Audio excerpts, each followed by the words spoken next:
네, 사람을 보면 기업이 보이고 기업을 보면 경제가 보인다고 했죠. 이분을 보면 한국 증시, 금융, 또 자산의 흐름 이런 거 더 잘 보입니다. 염블리, 염승환 이베스트 투자증권 리테일 사업부 이사 화상으로 연결돼 있습니다. 이사님 안녕하십니까?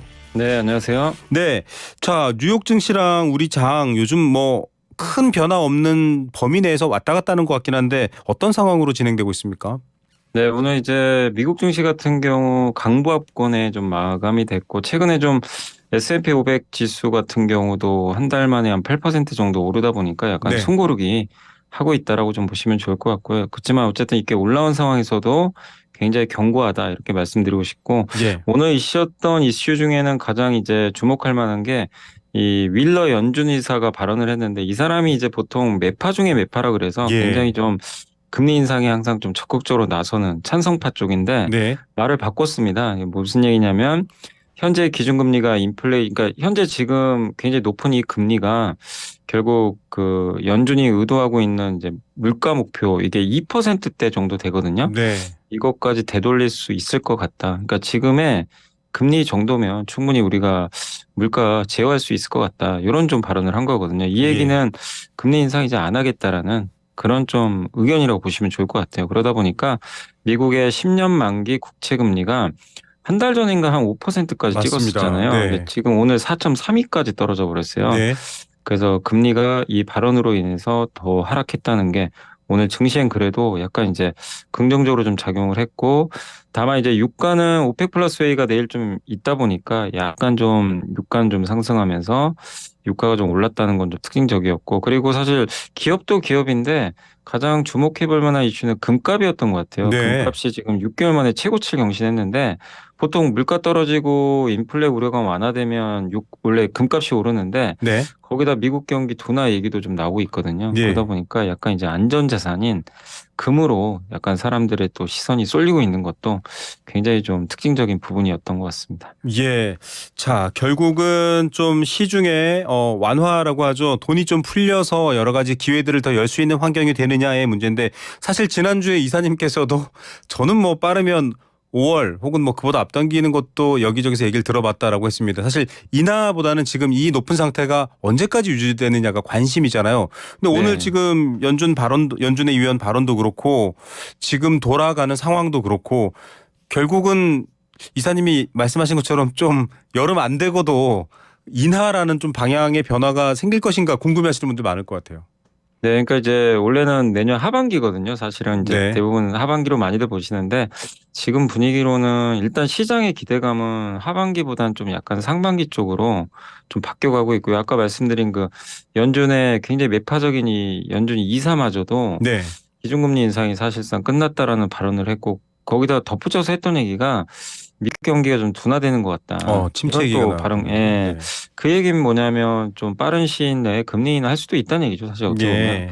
그러다 보니까 물가만 더 오르지 않는다면 금리 인하는 우리 예상보다 좀 빨라질 수 있다라는 그런 신호들이 곳곳에서 좀 나오고 있습니다. 그래서 사실 유가가 좀 중요하거든요. 예. 근데 유가도 사실 전쟁 전보다 훨씬 많이 떨어져 있기 때문에 네. 유가 뭐 하루 올랐다고 뭐 이제 금리 인상한다 이게 아니고 네. 유가는 전반적으로 하향 안정화되고 있기 때문에 내년 상반기에 언제가 될지 뭐 누구도 모르지만 일단 금리 인하 가능성은 조금 더 높아지고 있다라고 봐야 될 것 같습니다. 네.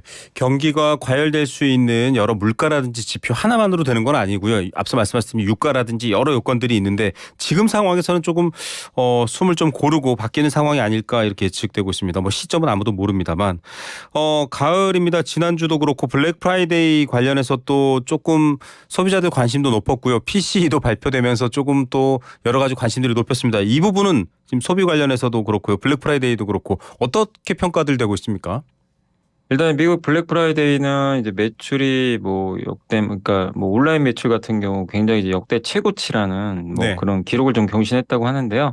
일단 이번에 블랙 프라이데이 쇼핑객들이 온라인 구매에만 98억 달러 정도 지출을 일단 했다라고 좀 네. 이렇게 지표들이 나와 있는데 이게 전년 대비 7.5%고 또 사이버 먼데이가 열렸잖아요. 여기도 한 9.6%로 역대급 이제 온라인 매출이 나왔다라고 보시면 좋을 것 같습니다. 그만큼 이제 이게 블랙 프라이데이의 특징이 할인해서 판매를 하잖아요. 그러다 네. 보니까 사람들이 지갑이 좀 얇아지긴 했죠. 그래서 이걸 네. 좀 많이 기다렸던 것 같고, 그래서 지출이 좀 많았던 것 같고, 또 BNPL이라 그래서 이제 Buy Now, Pay Later. 그러니까 아, 한마디로 지금 사고 나중에 나중에 갚아라. 지불. 네. 우리 한국은 사실 신용카드를 많이들 많이 쓰니까 씁니다. 네. 대부분 다 그렇게 구매들을 많이 하시는데 네.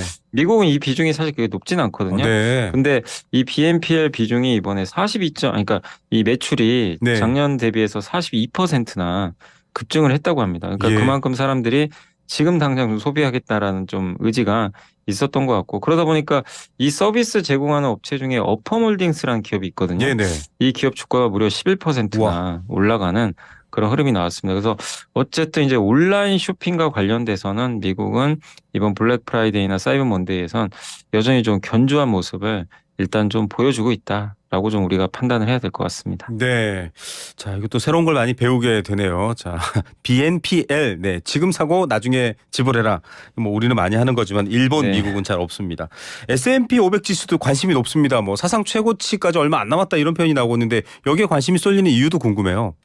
네, 일단 이제 지금 이번 달에만 8% 올라가지고 다시 전고점까지 왔고, 여기서 이제 조금만 더 올라가면 진짜 역사상 최고치 돌파도 네. 이게 불가능한 일은 아닌데, 다만 아. 이제 워낙 좀 많이 오르다 보니까 또 거기다 좀 빅테크들만 올랐거든요. 사실은 네. 올해 보면. 그러니까 이 조건들이 있어요. 저도 뭐 충분히 돌파 가능성도 좀 염두는 해둬야 된다라고 일정 부분 보고 있지만, 다만 조건이 있어야 되는 게 지금 보면 그 이 빅테크 외에는 그렇게 주가들이 많이 오른 기업들이 별로 없거든요. 근데 네. 그러니까 이 빅테크가 영원히 오를 수는 없어요. 이들이 분명히 좀 가격 부담이 있어서 쉬어갈 때 다른 좀 소외받던 업종들이 이제 추가적으로 올라갈 수 있는 그런 부분이 나와야 되고, 다만 매크로 지표상으로는 가능성 높아진 게 아까 말씀드린 대로 미국 금리가 계속 네. 안정화되고 있고, 그다음 금리 인하 기대감이 점점 높아진다는 건 그렇죠. 시장의 그 위험 자산 선호 현상을 좀 가속화시키는데, 그래서 결국 12월 중순경에 아마 FMC가 있을 것 같은데, 네. 있죠. FMC 전까지는 오히려, 그러니까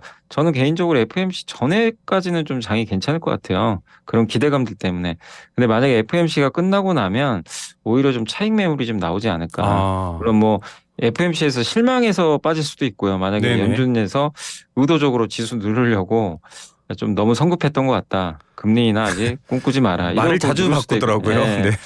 그리고 만약에 또 좋은 뉴스가 나올 수도 있죠. 아, 네. 금리 인하 진짜 좀 빨리 할 수도 있겠구나. 근데 그렇다 하더라도 이미 시장 그걸 반영을 하고 있잖아요. 네, 그렇죠. 그렇기 때문에 결과가 어찌되건 간에 FMC 이후에는 재료 소진으로 네. 저는 좀 빠질 수 있을 것 같아요. 그래서 오히려 FMC 전까지가 좀 낫지 않을까 이렇게 보고 있고, 그리고 한 가지 더 있는 게 이제 애플이 좀 힘을 내야 될 것 같아요. 왜냐하면 네. 지금 글로벌 1등 기업이고 미국 1등 기업인데 네. 마이크로소프트가 지금 연일 사상 최고치인데 예. 애플은 좀 부진하거든요. 네. 그러니까 1등이 또 올라가 줘야 사실 또 이게 사상 최고가 돌파도 좀 의미가 있겠죠. 그래서 예. 애플에 좀 힘을 좀 내줄 수 있는지도 좀 관전 포인트가 좀 될 것 같습니다. 네. 자, 그렇다면은 지금 뭐 12월 증시 관련된 여러 중요 조건들도 설명해 주셨는데, 좀 눈여겨볼 섹터 역시 말씀하셨던 것처럼 뭐 빅테크주라든지 전통적인 우량주, 대장주 이런 것들 좀 중심으로 보셔야 되나요? 해외 증시 보시는 분들은? 네, 해외 증시 볼 때는 사실 우리나라보다는 사실 이제 미국 기업들은 좀 많이 알려지지가 않다 보니까 네네. 선택이 좀 쉽지는 않은데, 근데 미국에서도 보면 구조적으로 성장하는 섹터들이 몇 개 있거든요. 근데 예.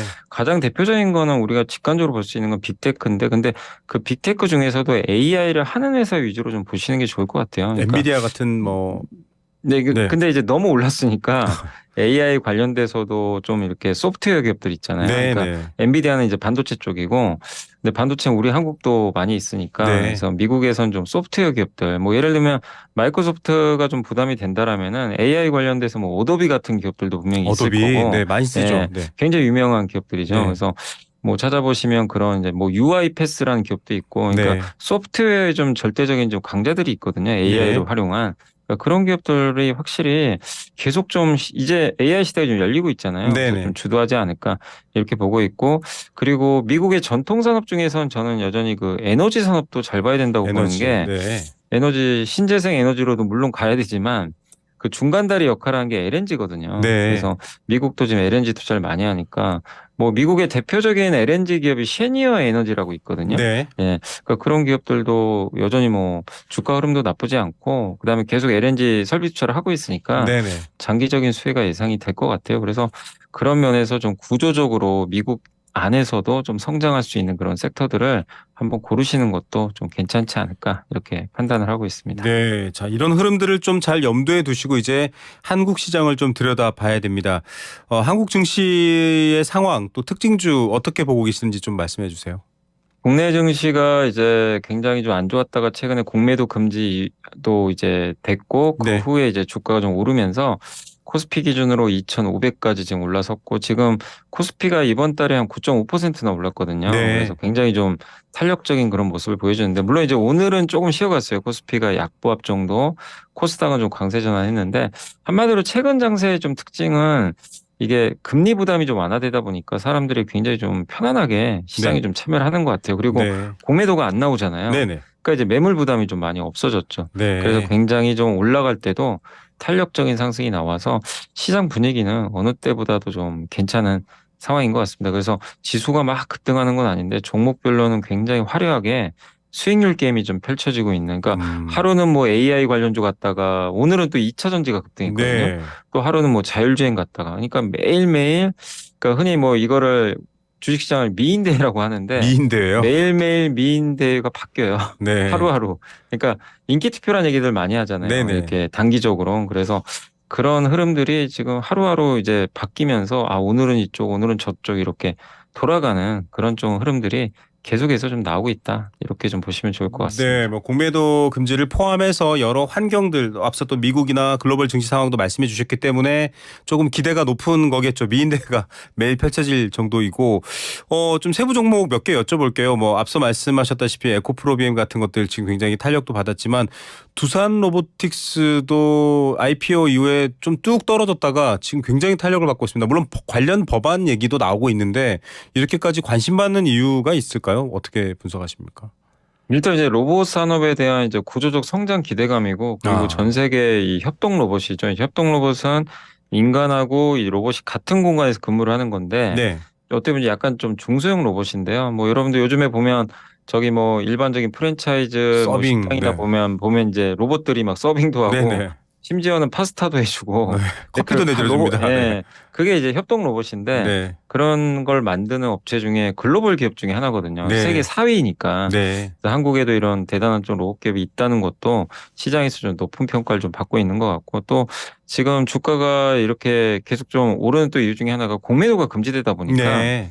성장주들이 올라갈 때 올라가는 걸 막을 뭐 그게 브레이크가 없어요. 없는 거죠. 네, 매물 브레이크가 없어서 그래서 네. 솔직히 저는 좀 걱정돼요. 왜냐하면 두산 로보틱스가 뭐 나빠서라기보다는 저는 조금 이제 주의하시라고 말씀드리고 싶은 게 네. 두산 로보틱스 적자 기업이거든요. 이번 예. 3분기도 60억 적자를 봤어요. 아, 네. 매년 적자입니다. 근데 네네. 지금 아무리 뭐 물론 로봇이 성장해도 시가총액이 5조가 넘어요. 네. 그러니까 이 5조 원에 걸맞는 숫자를 보여줘야 되거든요. 예. 그게 두산 로보틱스의 지금의 숙제입니다. 그래서 갖고 계신 분들은 좀 불편하실 수 있겠지만 좋은 건 뭐 주가 오르는 건 좋지만 항상 그 리스크도 대비하셔야 되거든요. 네. 그래서 지금은 제가 봤을 때 수급이 좀 이렇게 붙으면서 많이 올라왔는데 항상 좀 경계감을 가지시면서 지금은 조금 조심하셔야 될 단계가 아닌가라고 좀 말씀을 드려보고 싶습니다. 역시 YTN 라디오 생생플러스의 주식 일타 강사 선생님 말이었습니다. 예.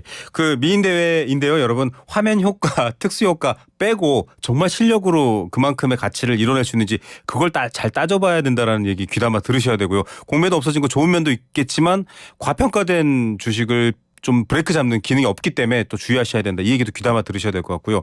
좀 다른 얘기인데요, 이사님. 네. 새벽에 부산 엑스포 유치가 안타깝게 안 됐습니다. 많은 국민들이 네네. 좀 실망하고 있는데 관련 테마주도 좀 출렁한다 얘기도 있고요. 관련해서 또 정치인과 연예인이 한번 밥자리 가진 거 가지고 네. 또 테마주 얘기도 있고 이런 주식들은 어떻게 봐야 되나요? 그러니까 요즘에 좀 걱정되는 게 약간 이제 그런 그 펀더멘탈과 무관한 이벤트를 이용해 가지고 주가들이 실제 급등을 해요. 그래서 네. 뭐 말씀하셨듯이 한 기업의 주가가 연속 막 상한가에 가고 사실 그 기업 가치랑 아무 상관없는 뉴스거든요. 네. 전혀 상관이 없는데 그 이제 엮인 거죠, 어떻게 보면. 그래서 그걸 재료로 이용해서 급등했는데 결국 결과는 안 좋아요. 항상 네. 우리가 과거에도 그런 뭐 이벤트들을 많이 봤지만 테마주 그래서, 이런 거 많았죠. 네, 그래서 특히 인물테만 조심하셔야 됩니다. 네. 뭐 어디에 학연에 얽혀 있다 네. 이런 거는 아무 상관이 없고요. 알겠습니다. 그래서 각별히 좀 조심을 하셨으면 좀 좋겠습니다. 네, 실제 경제가 돌아가는 상황 어디 멀리 가지 마시고요. 생생플러스 염승환 이사님한테 잘 듣고 그렇게 판단하시는 게 제일 안전할 것 같습니다. 오늘 말씀 감사드립니다. 네, 감사합니다. 네, 이베스트 투자증권 염승환 이사였습니다.